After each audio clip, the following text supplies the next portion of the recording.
다음은 고시 학칙의 법적 성격인데 보통 학칙은요 국립대 학칙으로 시험에 나옵니다. 중요한 판례도 있고 타 시험에서 기출도 됐어요. 자, 고시 학칙 같은 경우는 헌법이 예시한 법규명령 형식은 아니겠죠.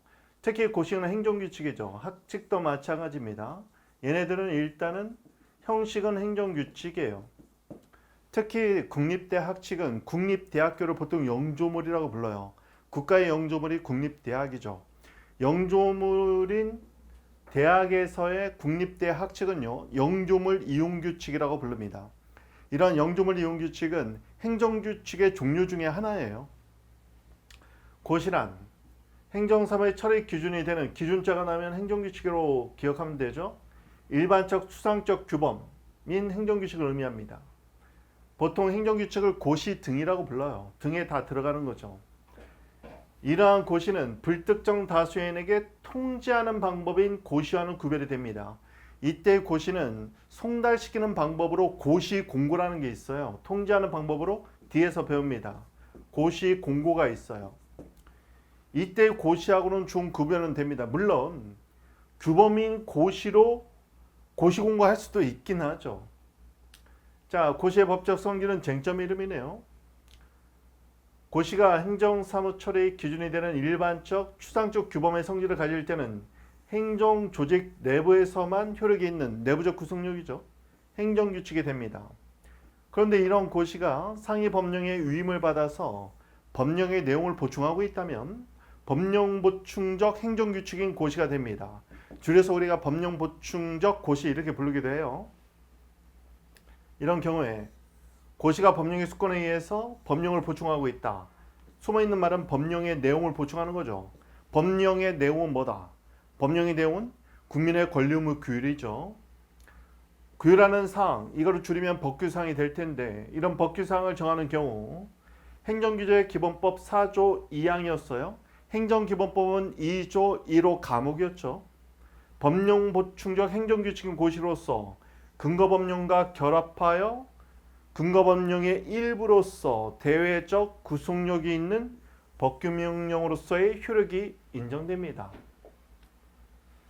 자, 일반 처분은 불특정 다수인에 대한 구체적 규율이라고 했죠. 고시가 일반적 구체적 규율의 성질을 가질 때는 일반 처분이 돼요. 그러면 항고소송의 대상이 되겠죠. 고시의 내용이 어떤 물건의 성질 또는 물건의 상태를 규율하는 내용을 담고 있을 때는 물적 일반 처분이라고 부르죠. 물적 행정행위라고 봐야 됩니다. 청소년 유해매체물 이거 뭐 참 유명한 판례긴 한데 일반 처분은 보통 대물적 줄여서 물적 일반 처분, 대인적 일반 처분. 대인적은 인간에 대한 처분이죠. 대인적 일반 처분은 예를 들면 집회 해산명령 같은 게 대인적 일반 처분이에요. 대물적 일반 처분이 시험에서는 주로 많이 나옵니다. 이 판례는 답안지에 써야 될 판례네요.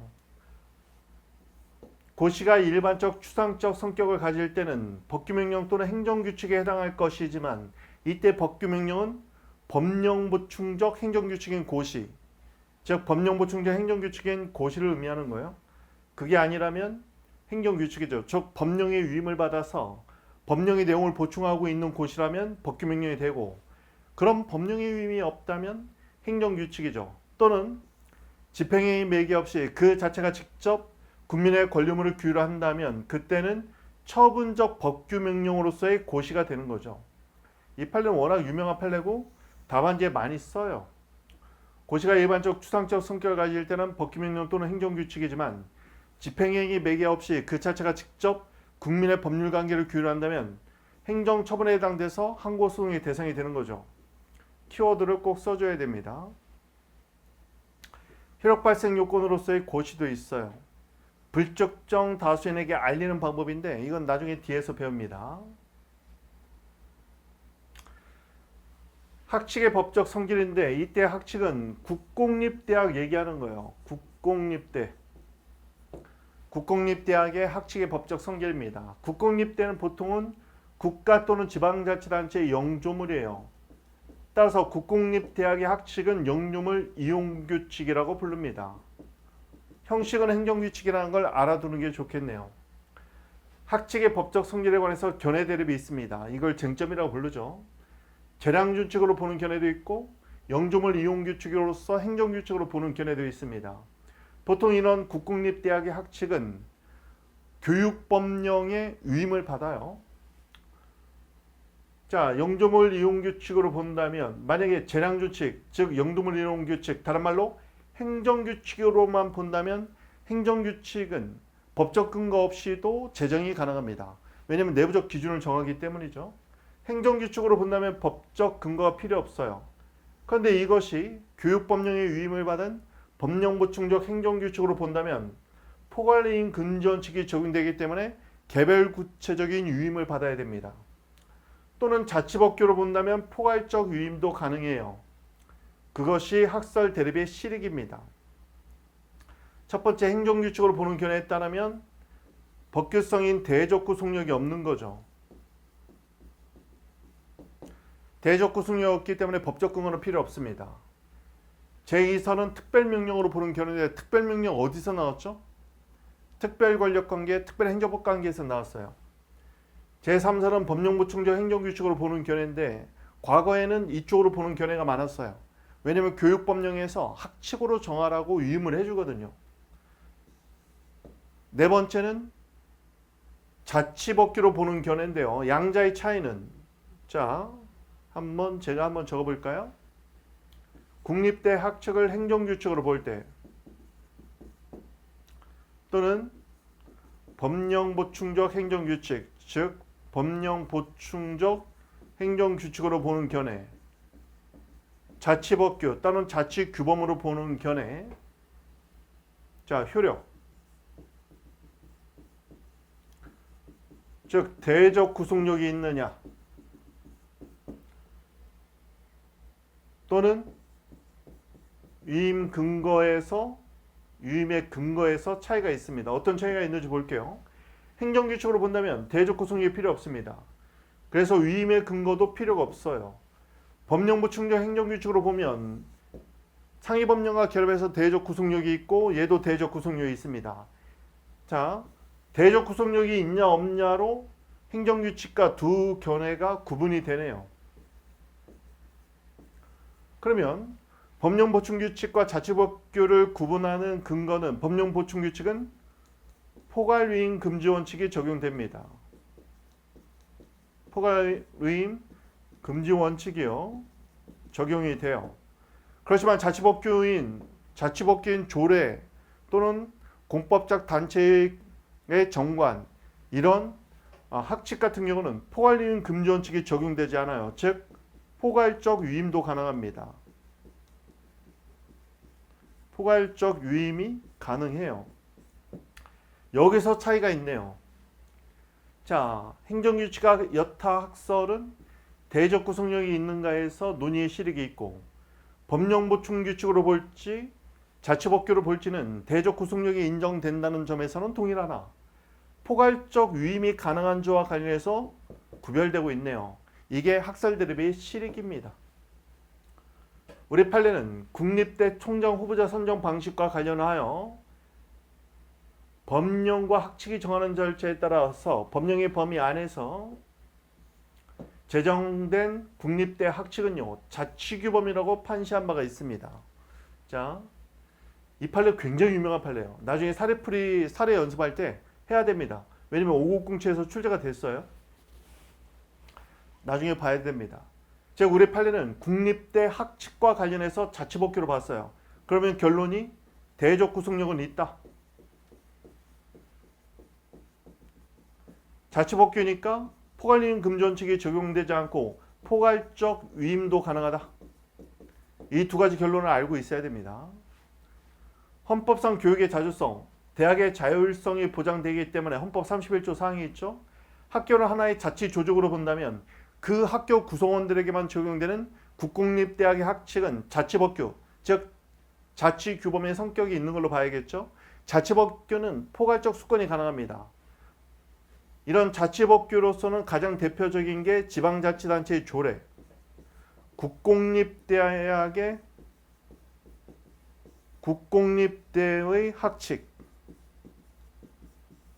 그리고 공법적 단체, 대표적인 건 재개발 재건축 조합 같은 경우죠. 그 단체의 정관, 조례, 학칙, 정관이 대표적인 자치법규입니다. 자치법규는 포괄적 위임이 가능한 것이죠. 다음, 이제 행정계획이 나왔습니다. 행정계획이 왜 나왔는지 맥락을 잡아볼게요. 우리는 총론 중에서 일반 행정작용법을 배우죠. 조직법적 근거와 작용법적 근거에서 이루어지는 대적 행정작용은 일반적 추상적 규율인 행정입법을 지금까지 배웠습니다. 나중에는 개별적 구체적 규율인 행정행위를 배워요. 행정행위는 우리가 이제 처분이라고 쓰겠죠. 양자의 구별의 실익은 행정입법은 원칙적으로 쟁송 대상이 아니죠. 예외는 처분성이 있는 처분적 법규 명령이 있었습니다. 행정행위 처분은 원칙적으로 항고소송의 대상이 되죠. 이 딱 중간에 해당되는 것이 바로 행정계획입니다. 예를 들면 개인들도요. 인생계획을 세우기도 하죠. 인생계획을 세웁니다. 1년 계획을 세우기도 해요. 한 달 계획을 세우기도 합니다. 또는 일주일 계획을 세우기도 해요. 이렇게 큰 의미의 광의의 계획도 있고 이런 협의의 계획도 있습니다.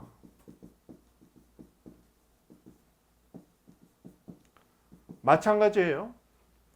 마찬가지로 국가의 계획도 국토종합계획이라는 게 있죠. 종합계획. 국토종합계획에 따라서 시군에서 기본계획이 정해집니다.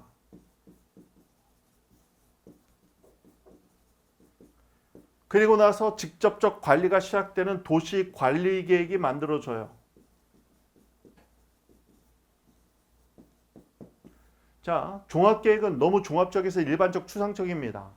기본계획은 기본적인 내용만 설치가 되어 있어서 얘도 일반적 추상적이에요. 그런데 도시관리계획 같은 경우는 관리가 시작됩니다.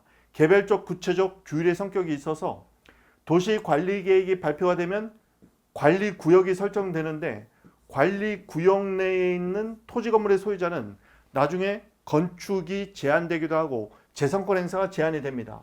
따라서 종합계획과 기본계획은요, 마치 행정입법의 성격과 유사합니다. 일반적 추상적 규율이에요. 그러면 항고소송의 대상인 처분성이 인정된다 안 된다? 안 되는 거예요. 그런데 도시관리계획은 도시관리계획이 발표되고 그 관리를 받는 지역에 내 건물이 들어서 있으면, 내 토지가 있으면 신축이나 증축, 개축이 제한됩니다. 따라서 이런 경우에는 처분성이 인정되겠죠. 따라서 이렇게 행정계획은 행정입법의 성격이 있는 계획들도 있고 행정행위 같은 구체적 규율의 성격이 있는 행정계획도 있습니다. 결국 논의의 실익은 뭐냐? 지금 보니까 행정계획의 법적 성질에서 처분성이 인정되는지, 이거는 소송 요건 중에 대상적 격에서 논의가 되는 거죠. 대상적 격에서 논의가 되고 있다. 자, 그렇다면 보겠습니다. 기초법 개념에서 한번 했는데, 자, 소송 요건이 있어요. 대원소. 가장 대표적인 세 가지죠. 대상적 격, 원고적 격, 소의 이익. 대상적 격은 소송의 대상이 되는 적법한 자격은 처분에만 인정됩니다. 원고적 격은 원고가 될 수 있는 자는 공권, 5자로 하면 법률상 이익이 침해된 자만 또는 침해될 우려가 있는 자만 원고가 될 수 있는 적법한 자격이 있습니다. 소의 이익은요, 소송을 통해서 뭔가 회복이 돼야 돼요. 그래서 이거는 본안 판단을 해야 할 필요성, 필요가 이익이 됩니다. 자, 다만 공권은 5자로 늘리면 법률상 이익이라고 했죠. 다만 거부처분일 때만 공권을 대상적 격에서 논의한다는 것도 앞에서 했습니다. 그러면 우리가 앞으로 배워야 될 행정계획의 법적 성질을 논의하는 실익은 결국 처분성이 인정되는지 대상적 격의 논의가 됩니다. 다음, 계획 변경 청구권은요, 공법이 인정한 권리니까 바로 공권입니다. 이런 공권은 원고적격의 요소긴 하지만 거부 처분일 때는 대상적격에서 논의한다고 했죠. 이게 우리가 앞으로 배워야 될 행정계획의 법적 성질, 계획 변경 청구권의 문제가 됩니다. 그리고 소송 요건을 갖추면 적법한 소재 계획에 대해서 본안 판단을 하죠. 재판에서의 본안 판단은 원고의 소송상 주장인 소송물을 판단합니다. 취소 소송에서 소송물은 처분의 위법성이라고 했죠. 처분의 위법성입니다. 처분의 위법성은요, 처분의 적법 요건으로 판단합니다. 즉, 처분이 적법해지기 위한 요건이 4가지가 있는데 그 요건을 위반하면 적법 요건을 못 갖추면 위법이 돼요. 처분의 적법 요건은 주, 형, 절, 내. 즉, 주체는 일정한 권한이 있어야 돼요. 형식은 통상 문서로 해야 됩니다. 절차는 개별법에 규정되어 있기도 하고 또는 일반법인 행정절차법, 줄여서 행절법이라고 쓸게요. 행정절차법이 적용됩니다. 내용으로 볼 때는 법적 근거가 필요하죠. 법률 요보 또는 법률 우의. 얘는 근거, 얘는 위반하지 마라. 성문법에도 위반하지 말고 불문법에도 위반하지 마라. 불문법 안에 뭐가 있었어요? 행정법에 일반원칙이 있었고 일반원칙 안에 비례원칙이 있었죠. 자, 나중에 보면 행정계획의 한계를 논의하는데 항상 한계는 그 한계를 넘으면 위법이 됩니다. 행정계획의 한계는 위법이 돼요. 행정계획에 절차상 하자가 있는지 내용상 하자가 있는지 이걸 나중에 배우게 됩니다. 자, 나중에 배우게 돼요.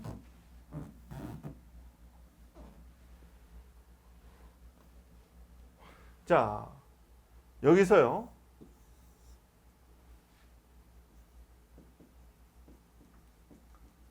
행정계획의 한계는 일정한 절차상 하자가 있고 두 번째는 내용상 하자가 있어요. 행정계획의 내용상 하자는 일반 행정재량보다 광범위한 재량이 인정되니 이걸 계획재량이라고 부릅니다. 계획재량의 대척점에 있는 건 일반 행정재량이에요. 일반 행정재량을 통제하는 법리가 비례원칙인데 행정계획은 일반 행정재량보다 계획재량이라고 더 큰 재량이 있기 때문에 비례원칙이 수정된 게 있으니 이걸 형량, 명령, 이론 또는 원칙이라고 부릅니다. 이건 나중에 암기를 해야 되겠어요. 하나씩 설명을 해드리겠습니다. 자, 들어가 볼게요. 첫 번째, 행정계획의 법적 성질은 논의하는 이유는 처분성 여부입니다. 처분성 여부는 결국 소송 요건 중에 대상적격에서 논의하는 것이죠. 행정계획의 의의 한번 볼까요? 행정계획이란 계획 주체가 행정에 관한 두 문자 전기정입니다. 전기정. 전문적, 기술적, 정책적 판단을 기초로 일정한 목표를 설정하고 목표를 달성하기 위한 필요한 수단을 조정 종합해서 장래의 일정한 질서 형성을 목적으로 한다. 자, 첫 번째 기초, 전기정, 전문적, 기술적, 정책적 판단을 기초로. 두 번째 키워드, 일정한 목표 설정. 세 번째, 관련된 수단을 조정 종합. 네 번째, 장래 일정한 질서 형성을 목적으로 한다. 자, 원정 건설 계획을 한번 볼까요? 원정 건설 계획. 썰을 풀어야 돼요, 썰을. 전력 수급과 관련된 전문적, 기술적, 정책적 판단을 기초로 원전 건설의 목표를 설정하고 그 목적 달성에 필요한 관련된 모든 수단을 조정 종합하여 장래 일정한 질서 형성, 여기도 썰을 풀어도 돼요. 장래 전력 수급과 관련한 일정한 질서 형성을 목적으로 하는 활동 기준이므로 또는 행정작용이므로 행정계획에 해당된다. 이렇게 쓰면 되겠죠. 도로건설 계획이라면 뭐라고 써요? 도로교통 질서와 관련된 전문적 기술적 정책적 판단을 기초로 도로건설이라는 일정한 목표를 설정하고 관련된 수단을 조정 종합해서 장래 도로교통 질서와 관련된 일정한 질서 형성을 목적으로 하는 행정작용이므로 강학상 행정계획에 해당된다. 이렇게 쓰는 겁니다. 중요한 건 뭐냐면 행정계획은 목표를 설정한다는 데 의미를 갖고 있어요. 행정계획 자체가. 이게 뭐와 다르냐면 행정계획의 처분성이 문제가 되는데 보통은요. 처분이라는 집행행위는 행정의 목적인 공익 실현을 위한 처분은 약간은 수단의 의미를 가져요. 그런데 행정계획은 오히려 그 자체가 목적의 지향성을 갖고 있다는 특징이 있어요. 그래서 행정계획은 일반 처분하고는 좀 달라요. 일반 처분은 행정 목적인 공익 목적을 실현하기 위한 수단적 가치를 갖는 반면에 행정계획은 처분성이 인정된다 하더라도 그 자체가 목적 프로그램입니다. 계획이니까. 행정계획의 법적 성질, 논의의 실익은 처분성, 즉 항고소송의 대상이 되느냐에 있습니다. 행정계획을 행정입법으로 봐야 된다. 입법 행위서를 취하면 처분성 인정 안 하겠다는 거죠.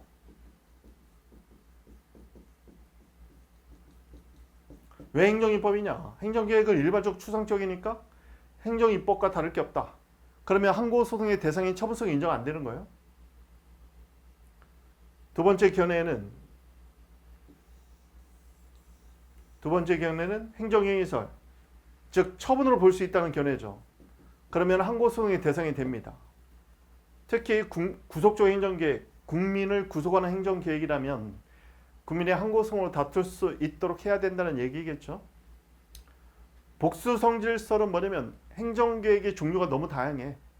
그래서 이렇게 일반적 추상적인 행정계획이 있는데 걔는 행정입법의 성질이 있으니까 항고소송으로 못 다퉈. 그렇지만 개별적인 구체적인 계획도 있더라는 거예요. 그럼 마치 행정행위, 즉 처분처럼 항고소송의 대상이 될 수 있다는 얘기입니다. 이렇게 행정계획은 다양하기 때문에 그 성질도 다양하게 복수로 봐야 된다. 이런 견해. 독자적 성질을 갖고 있다는 독자성설은 에이 뭐 행정입법도 아니고 행정행위, 처분도 아니고 그냥 독자적인 성질을 보자. 이런 견해도 있는 거예요. 판례는 도시기본계획. 이건 추상적이야. 처분성 인정 안 되겠죠. 환지계획이란 말은 토지교환계획입니다. 우리가 재개발, 재건축하면 공용환권, 일정한 권리를 교환해요. 환지계획은 토지교환, 보통 이제 도시정비를 할 때 환지계획이 나오는데 환지계획은 교환되는 토지가 아직 구체화되어 있지 않기 때문에 구체성이 없어요. 따라서 이 둘은 구체성이 없다. 따라서 처분성이 부정되는 겁니다. 근데 관리자가 들어가면 도시관리계획이 되면 그때부터 본격적인 구체적 관리가 시작됩니다. 그러니까 얘는 항고소송의 대상인 처분성이 인정돼요. 도시관리계획이 결정되면 도시계획구역 안, 지금은 도시관리구역이라고 쓰고 있어요. 이건 옛날 표현인데 토지 건물의 소유자는 권리 행사가 제한됩니다. 보통은요 증개신 기억하세요. 증축, 개축, 신축이 제한돼요. 증개신, 전기정, 정도 기억해도 좋아요. 정기정, 증개신. 소유권 행사에 제한이 시작된다는 겁니다. 자, 그리고 이것도 알아둬야 돼요. 시험에서 많이 나오니까.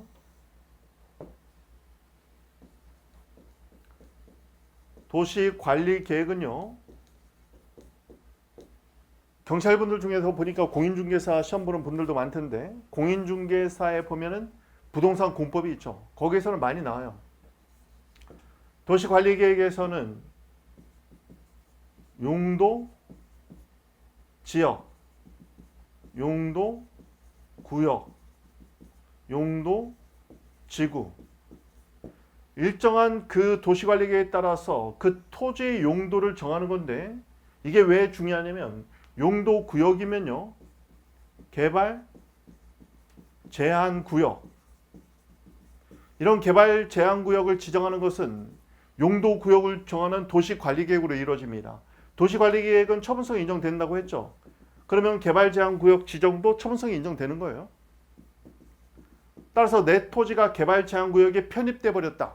그러면 나는 다툴 수 있는 겁니다. 왜냐면 개발 제한 구역으로 편입되면 징계신, 증축, 개축 신청을 못 해요. 또 최근에 변호사 시험에 출제가 된 문화재 보호 구역. 구역자가 들어가는 것도 도시관리계획으로 이루어져요.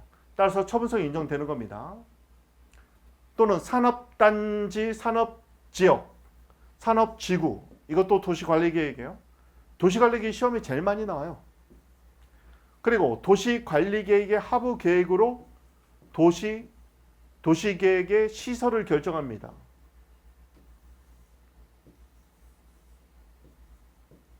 도시계획 시설 결정. 예를 들면 경전철을 깐다. 그러면 도시계획 시설이 됩니다. 도시계획 시설 결정도 도시관리계획의 내용으로 이루어져요. 따라서 도시관리계획, 도시계획 시설 결정 다 처분입니다. 문화재 보호구역, 개발 제한 구역, 구역자가 들어가도 처분성 인정돼요. 무슨 지역, 지구, 구역 다 도시관리계획이니까 처분성이 인정됩니다. 이것들이 시험에서 다 나온 거예요, 이거. 다음. 생각건데 행정계획은 종류가 다양하죠. 그러니까 복수의 성질이 있다. 특히 도시관리계획 같은 경우는 관리지역 내 토지건물의 소유자는 일정한 구속을 받아요. 재산권 행사의 제한을 받습니다. 따라서 국민의 권리의무에 직접 제한을 가하고 있기 때문에 직접적 구체적 규율이니까 항고소송의 대상이 된다고 봐야 되겠죠. 도시관리구역 안에 토지 소유자는 토지 형질 변경도 못하고 신축, 개축, 진축도 제한돼요. 이렇게 권리행사, 재산권 행사가 일정한 제한을 받죠. 국민의 권리의무에 직접적 영향을 미치니까 항고소송의 대상인 처분으로 봅니다. 그래서 항고소송을 제기할 수 있는 거죠. 자, 도시관리계획이 시험에 나오는데 입안해서 안건을 만든다는 게 입안이죠. 결정하는 절차는 무협지에 나오는 기의한, 기의, 심결공 암기하세요. 첫 번째 기초조사. 기초조사를 통해서 공익과 사익을 뽑아냅니다. 기의, 의견 청취. 주민과 지방의회의 의견을 청취해요. 계획위원회의 심의. 도시계획위원회 또는 문화재보호위원회의 심의를 거칩니다. 사실 계획제랑은 여기서 이루어지겠죠. 그러면 계획을 결정할 수 있는 행정청이 도시관리계획을 결정하고 고시해요. 내부적 결정, 외부적 표시. 여기서 처분이 성립하는 거죠. 여기서 처분이 성립. 공람은 뭐냐면요. 일반 공중이 열람하게 내어두는 걸 공람이라고 부릅니다. 공람을 통해서 누락된 게 있으면 보충이 이루어져요. 자, 여기 보세요. 기초조사를 통해서 공익과 사익이 도출이 되겠죠. 그리고 주민과 지방의회의 기의, 의견 청취해서 주민의 의견을 들으면 사익이 고려가 될 테고 지방의회의 의견을 들으면 공익이 고려가 될 겁니다. 이것을 계획위원회에서 심의하는 거예요. 이때 심의를 할 때 각각의 모든 관련된 이익을 형량하는 거. 이걸 형량명령 원칙이라고 불러요. 형량명령 이론 또는 원칙. 그리고 계획청이 결정 고시하고 공람을 하는데 여기서 어떤 절차를 하나 어기면 절차상 하자가 있는 것이 됩니다. 절차를 누락하거나 제대로 거치지 않으면 행정계획은 절차상 하자가 있는 것이 돼요. 나중에 배우게 되겠죠. 절차상 하자가 있으면 보통은 취소 사유로 봅니다. 뒤에서 배워요. 행정계획은 사전적 절차 통제가 중요합니다. 왜냐하면 계획이 진행이 되면 되돌리기가 힘들어요. 너무 종합적이어서. 자, 여기까지 보시고 계획 재량과 통제는 아주 중요한 내용입니다.